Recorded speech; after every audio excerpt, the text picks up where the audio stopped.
ఓ మానవా, ఎక్కడ ఎప్పుడు ఎలా రాలిపోతామో ఎవరికీ తెలీదు. మీకు గుండెల్లో వణుకు పుట్టించే ఒక నిజమైన మాట చెప్పనా?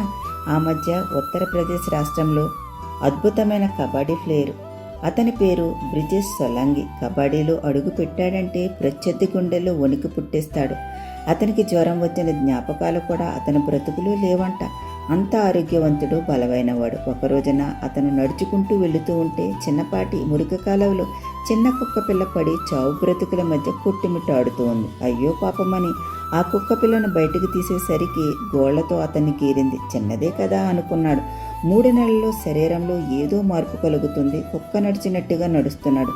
ర్యాబిస్ అనే వ్యాధి వచ్చింది. చాలామంది డాక్టర్లు అతన్ని బ్రతికించాలని చాలా ప్రయత్నించారు. 22 సంవత్సరాలు నిండు యవనస్తుడు చనిపోయాడు. భయపెట్టాలని కాదు, నీ మరణ గడియ ఎప్పుడు ఎక్కడ ఎలా ఉందో